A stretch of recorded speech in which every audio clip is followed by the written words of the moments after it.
एहसास कमतरी का शिकार नहीं होना है कि असी खोरे एवं ही हाँ, असी साइया,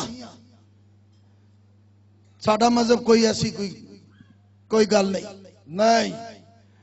इन सच्चाइयों को समझकर अंडरस्टैंड करें। आप अव्वलीन हैं, काबिल तहसीन हैं, आप आफरीन हैं, बाइबल को मानने वाले ज़हीन हैं, बाइबल को मानने वाले फतीन हैं। हालेलुया।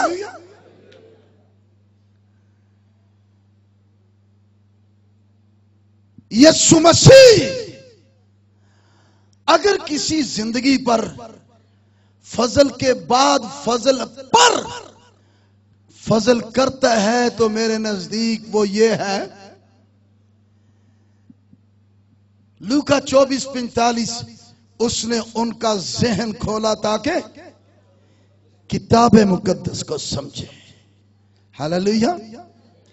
बाइबल मुकद्दस को समझना ये फजल पर फजल है, और इसको समझने के लिए आज खुद यीशु मसीह जहन खोलता है। हालेलुया।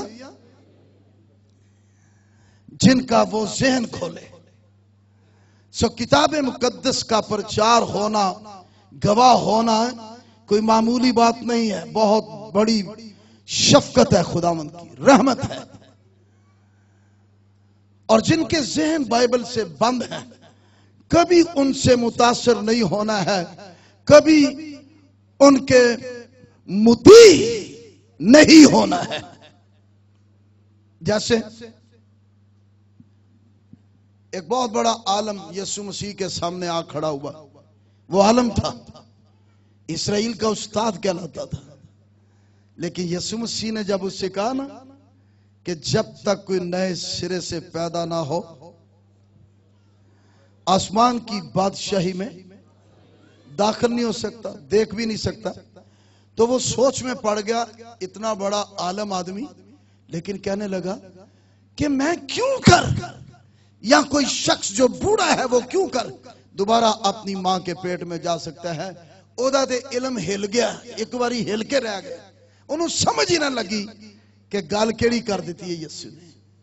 जब तक कोई रूह और अब ये बात बड़ी गहरी है और एक फर्क सी है, टच दे देना, जब तक कोई रूह और पानी से, ठीक है, शुरू ही से रूह पानियों पर जुम्बश करता।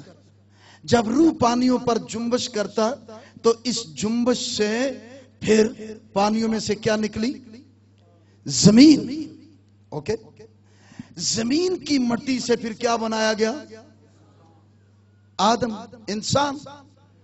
ओके, लेकिन यही जो मट्टी से बनाया गया कलाम ही की नाफरमानी की वजह से गुमराह हो गया। ठीक, फिर वही तरीका नए सिरे से जब यीशु मसीह ने आकर कहा कि जब तक रूह और पानी से पैदा ना हो, ओके, रूह और पानी से पैदा ना हो। अब ये कैसे था? ए ओदे नाल अगो गहरी गल है। रूह और पानी से पैदा, रूह पानियों पर। अब चूंकि नए सिरे से पैदा होना है, नए सिरे से पैदा होने के लिए वो जो जमीन की मिट्टी से बनाया गया और आदम में से है, उसको नए सिरे से पैदा होना है। तो फिर दोबारा उसको रूह कुद्स की तालीम के साथ, जो बाइबल की तालीम देता है, उस तहरीक के साथ वो फिर पानी में जाएगा। कहां जाएगा? फिर पानी में जाएगा। पानी दे विचों होके बपतिस्मा लेके फिर बाहर निकलेगा नए सिरे से। हालेलुया। आप सोचते हैं ये बातें किताबों में नहीं मिलती, ये रूहुल कुद्स खोलता है, ये मुकाशफा है। ये मुकाशफा है। हालेलुया। ये पाकरू ने मुझ पर खोली है। बहुत कुछ खोलता रहता है, लेकिन ये याद रखें, जो कुछ खुले एवं नहीं वादनी, उसकी तस्दीक बाइबल करे। मत एवं वाद हो कहो मेरे ते भी खुल गया, साढ़े भी मुकाशफा खोल दे। ओके, अच्छी गल है, खोल दे, मगर ओदी तस्दीक कौन करे? बाइबल करे। जैसे रूह और पानी की बात मैंने बताई है, ये शुरू से था, लेकिन नए सिरे से, पहले सिरे पे आगे गुंजल, नए सिरे से। सो नए सिरे से पैदा होने के लिए फिर दोबारा इसी जमीन से बने हुए इंसान के हिस्से में से, आप में से हर एक दोबारा फिर पानी में जाता है। रूह और पानी, हालेलुया। रूह पानियों पर जुम्बश करता है। पाक रूह जो इस कलाम का लिखवाने वाला है, हालेलुया, जो मुसन्नफ है, वो इस कलाम को हम पर खोलता है और फिर हमें पानी की तरफ दोबारा वापस ले जाता है। हम बैप्टिजो लेकर जब बाहर निकलते हैं तो ये न्यू जनरेशन है, नए सिरे से पैदा हुए लोग, इस रूहानी अमल के साथ नए सिरे से। आमीन। सो बाइबल मुकद्दस, किसी को मालूम हो अगर कितने साल लगे इस किताब को लिखने में?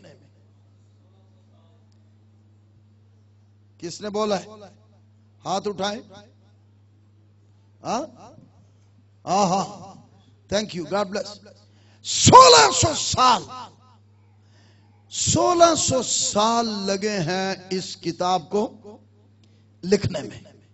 ठीक है। अब मैं ये बताना चाहता हूं, दुनिया में कोई ऐसा शख्स नहीं है जिसकी उम्र 1000 साल से ऊपर गई हो। ठीक है, 1000 साल से ऊपर गई हो। आदम कितने साल का था?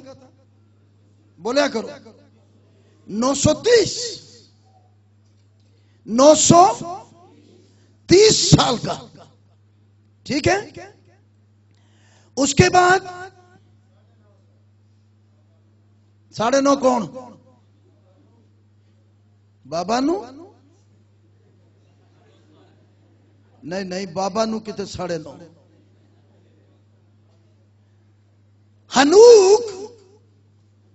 हनूक का बाप 962 वर्ष का। ठीक है, 962। और फिर उसके बाद हनूक का बेटा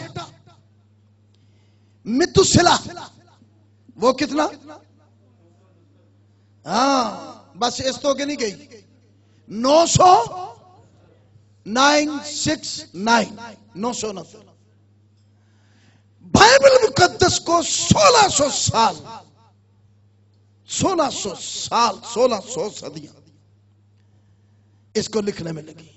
इसका मतलब यह हुआ, सबसे कदीम किताब, सबसे पहली किताब, सबसे बुनियादी किताब, सिवाय बाइबल मुकद्दस के दुनिया में और कोई किताब नहीं है।